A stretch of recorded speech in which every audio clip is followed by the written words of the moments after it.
Actualidad Radio 1040, una emisora de Actualidad Media Group.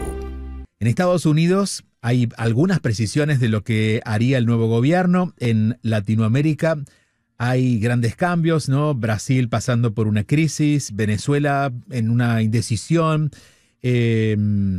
Argentina repuntando económicamente.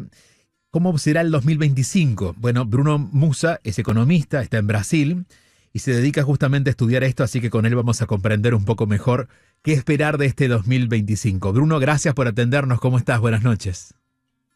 Buenas noches, Julio. Un placer todo el mío. Muchas gracias por la invitación. Muy bien, igualmente.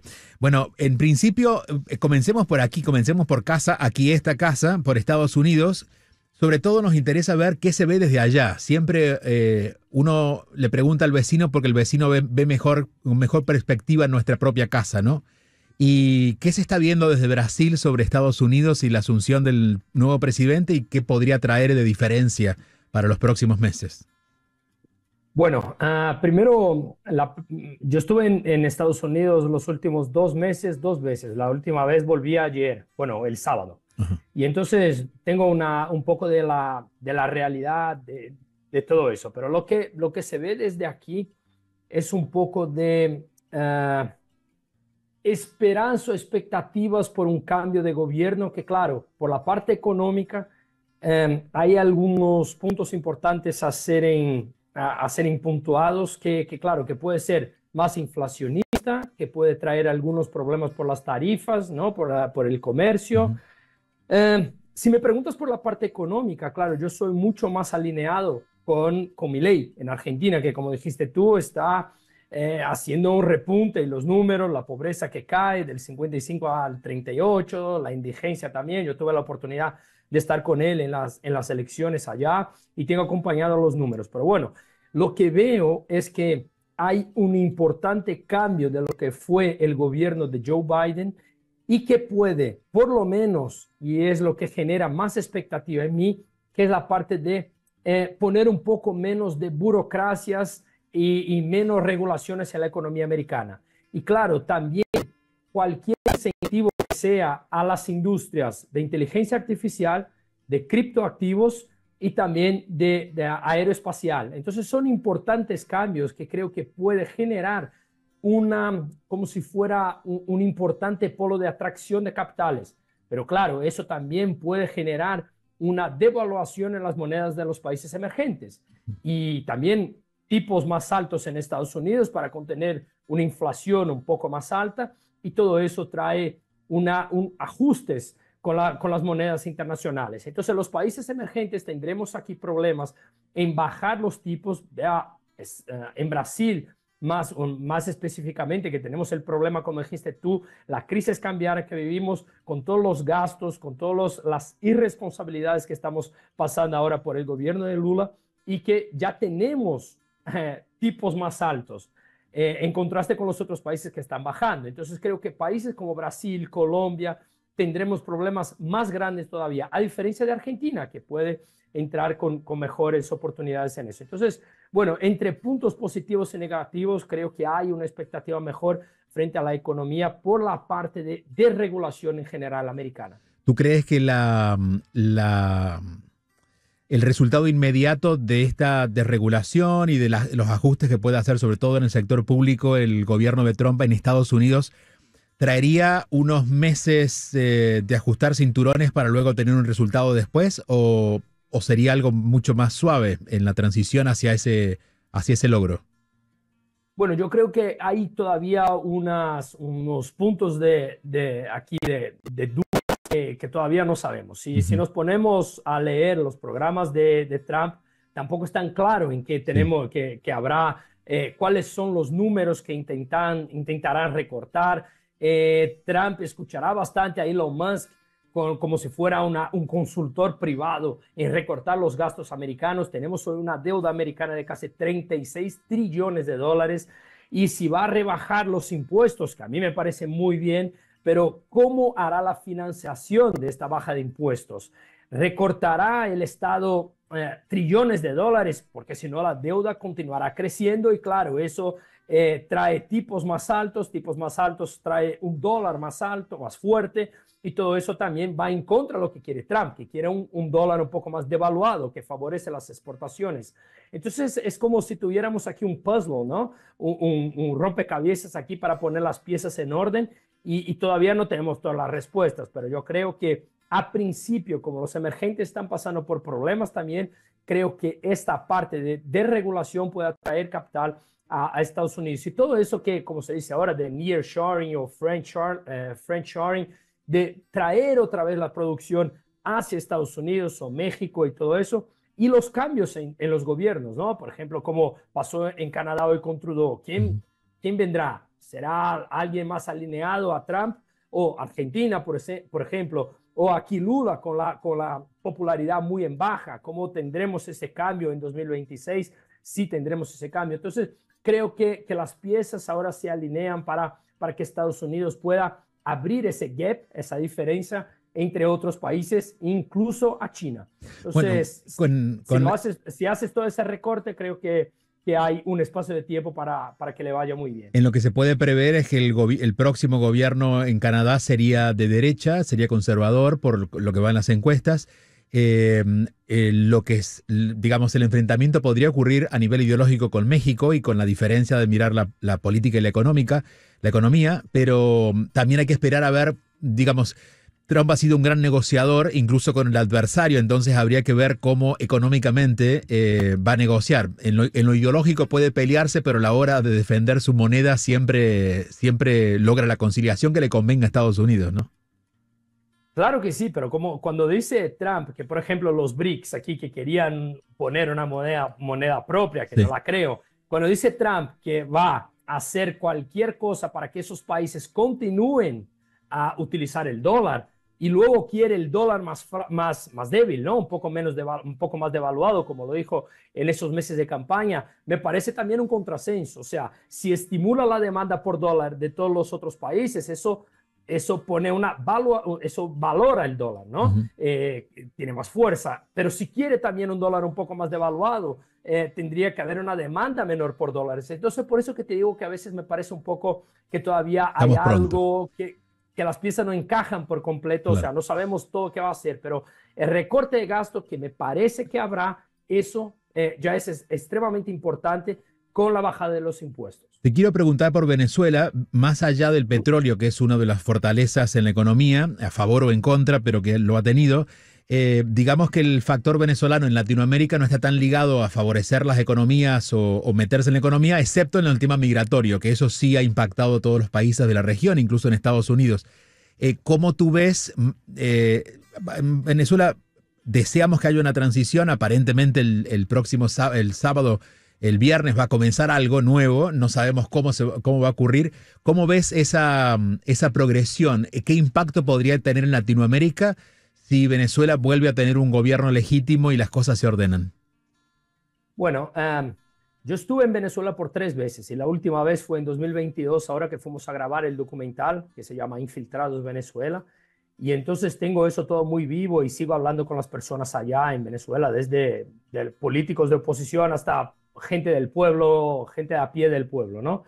Y entonces lo que me llama mucha atención es que, te pongo el ejemplo de Brasil. Brasil, por ejemplo, dijo Lula que no reconocería el gobierno de Venezuela si no presentara las actas, pero ahora dijo que va a enviar un representante al día 10. O sea, entonces tenemos hoy países latinoamericanos, a excepción, por ejemplo, de Uruguay o Argentina o Paraguay, pero Brasil, Colombia, México, que enviarán personalidades o políticos al día 10. Entonces, tenemos el apoyo de esos países importantes en Latinoamérica a la tiranía de Maduro. O sea, al fraude claro que hubo en las elecciones, en números se puede presentar ese fraude. Y entonces, al apoyar lo que presenta como el gobierno más dictatorial que hay hoy en Latinoamérica, es claro que esos países se alejan un poco de Estados Unidos. Y eso, claro, ¿qué es mejor? ¿Alinearte a Venezuela? Te pregunto comercialmente. Olvídate un poco de la parte ideológica, pero ¿qué sería mejor? ¿Alinearte a Venezuela o alinearte a los Estados Unidos, que es el segundo más grande país comercial con Brasil, por ejemplo? Entonces son estupideces de una ideología de izquierdas que deja el país al margen del crecimiento. Y Venezuela es un ejemplo. Brasil, por ejemplo, México y Colombia también se alinean con otros países dictatoriales. Entonces, para mí, yo creo que Latinoamérica está en un punto de inflexión bastante importante y que esos países, así como Argentina, tuvo que llegar casi que al borde, al límite de todo para que hubiera un cambio. Y yo creo que desafortunadamente las personas solo pasan a comprender la gravedad de todo lo que pasa en esos países si lleguemos al punto que llegó Argentina. Pero todo eso, más gente en la pobreza. ¿Brasil está tocando el borde con este gobierno de Lula o todavía faltan más problemas para entender que hay que buscar otra salida? Desafortunadamente faltan problemas. Tenemos su popularidad en la mínima desde que asumió, sí, pero hoy tenemos una inflación más o menos controlada, o sea, claro, la inflación oficial está más o menos en el 5%, pero sabemos que en la calle la inflación es mucho más alta que esa. Yo estimo más o menos al 20%, pero también está lejos de ser lo que estaba Argentina con el antiguo gobierno, ¿no? Y como hubo Brasil en los 80 y a principios de los 90, con la inflación al 3000% al año. Entonces, todo eso estamos lejos todavía, ¿no? Pero la verdad es que cuando analizamos los números, vemos que estamos caminando y cada vez más deprisa a llegar a ese borde. Pero los costes hasta llegar a ese límite son muy altos. O sea, son más gente en la pobreza, más inflación, más devaluación de la moneda, que es inflación. Y la gente parece que tarda mucho en aprender, y eso porque son países que no tenemos educación en general, educación política, financiera, social, institucional y todo eso. Entonces, desafortunadamente creo que tendremos que llegar al borde para que intentamos algún cambio. Con Bolsonaro no alcanzó, es decir, las soluciones que Bolsonaro trajo no fueron suficientes, por eso vuelve el gobierno de Lula. Mira, es una buena pregunta, y vivimos aquí en Brasil hoy una polarización tan extrema que si hablas mal de Lula es como si amaras o tuviera que amar a Bolsonaro, y eso no. Yo, como te dije, yo soy mucho más del lado que defiende, por ejemplo, Milei, y no te digo Milei, la escuela austriaca de economía, que es la escuela que yo defiendo, y entonces está claro que Bolsonaro tampoco puso todas esas... no tiene el conocimiento que tiene Milei de la parte económica, ¿no? Y lejos de eso. Pero teníamos un ministro de Economía, Paulo Guedes, que puso en la sociedad discusiones importantes, como la importancia de disminuir el tamaño del gobierno en la vida de las personas, la importancia de rebajar impuestos, de pasarnos por recortar los gastos. Todo eso era importante y se discutía en la sociedad. Ahora no, ahora es como si hubiéramos regresado hacia, no sé, 1 o 2 décadas atrás en los números y en las discusiones. Y claro, no es con un gobierno que se cambia absolutamente todo. Como dice Milei, tenemos aquí en Brasil, en la parte cultural, totalmente también controlada por la izquierda. Universidades, las televisiones, las radios. Y por lo tanto, el mensaje ahora con este gobierno que hace cualquier propaganda de su régimen, como lo llamo aquí, ya es que, claro, que todo va muy bien, pero gracias a redes sociales la discusión ya es que no. Mucha de la gente ya no lo apoya, incluso la gente más pobre, más del pueblo. Parece que incertidumbre fuera la palabra que define un poco este año, ¿no? En general, digamos que otros años quizás ha habido algunas variables más certeras como para poder descifrar lo que viene, sobre todo porque el hermano mayor, que en este caso es Estados Unidos, todavía mantiene esa incertidumbre. Pero a pesar de eso, ¿qué es lo que puedes presumir si hubiera algún tipo de definición sobre el 2025 a nivel general? ¿Se nos avecina una crisis? ¿No va a ser un año tan crítico? Bueno, depende del país, ¿no? Yo no creo que todavía la crisis fuerte llegue en Brasil ese año. Creo que la inflación va a continuar creciendo. Todas las expectativas inflacionarias ya están presentes aquí. Ya tenemos los precios al alza de casi todo, especialmente de alimentaciones, carnes y eso. pero yo creo que yo creo que tendremos una crisis de deuda en el mundo en general. Y eso pasará incluso por devaluar las monedas. Si tienes una deuda, por ejemplo, en dólar, la deuda de Estados Unidos, 36 trillones de dólares. Si tienes una devaluación de la moneda, tu deuda pierde valor en términos reales, ¿no? Entonces, yo creo que, no creo que 2025, pero en general nos avecina una crisis de deuda de casi todos los países. En Brasil ya la vivimos. Pero creo que con esas políticas que puede implantar Trump ahora en Estados Unidos, eso tiende a alejar un poco. Pero es como si no la enfrentamos en serio, tendremos ese problema mucho más fuerte en 2026 o 2027. Es decir, todavía no es no va a ser el mejor año, pero no el peor. Creo que sí, yo creo que sí. En Brasil las cosas ya se ponen un poco nebulosas, especialmente por la parte de la inflación, pero en Estados Unidos yo creo que no, que todavía tendremos unas olas positivas. Ahora, claro, ¿qué entendemos por crisis? ¿Es la economía real o estamos hablando, por ejemplo, de los mercados de capitales? Porque podemos tener también una corrección en las bolsas americanas que están todas en máxima, pero la economía real no sentir todavía eso. Entonces, cuando te contesto eso, me refiero no a los mercados de capitales, pero me refiero aquí a la economía real. Y claro, los mercados reflejan un poco de eso, pero creo que anticipa mucho de esos movimientos que tuvimos al alza de los últimos años. Por cierto, estábamos conversando de Infiltrados, que es un documental que realizaron en Venezuela. Si buscan en el canal Brasil Paralelo en YouTube, en Brasil Paralelo, van a encontrar Infiltrados o pueden directamente buscar Infiltrados Venezuela, Brasil Paralelo, y allí van a encontrar el tráiler. No sé si está completo, ¿dónde se puede ver completo?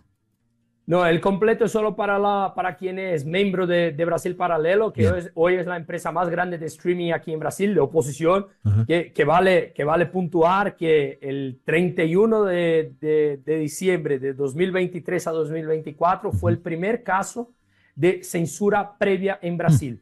O sea, hicieron un documental al respecto de Bolsonaro, de la cuchillada que tomó, y el juez Alexandre de Moraes, que es uno de los dictadores hoy en día aquí, del Supremo, que incluso en Estados Unidos muchos políticos están hablando de él, intentando retirar el visto, ¿no?, para que no pueda entrar en Estados Unidos. Él puso una censura previa, o sea, todavía no lo habían lanzado, pero estaba censurado. Y al día siguiente, cuando Lula ganó las elecciones, lo liberó. Búsquenlo entonces. Brasil Paralelo tienen 4 millones de seguidores, o sea que seguramente afecta a la opinión pública lo que allí se publica, ¿no? Sí, hoy sí. Son 4 millones en YouTube, pero que pagan mensualmente son 1 millón de personas. Impresionante. O sea, claro, en una población de 203 millones puede parecer poco, pero de entre todos que pueden, o sea, personas con edad para eso y todo eso, entonces es representativo. De todas maneras, siempre lo que ocurre en redes sociales no solamente es por el consumo inmediato, sino por la conversación que crea. Ya es una forma de crear conversación y eso es lo más valioso. Bruno, muchísimas gracias por este rato y ojalá sigamos conversando este año.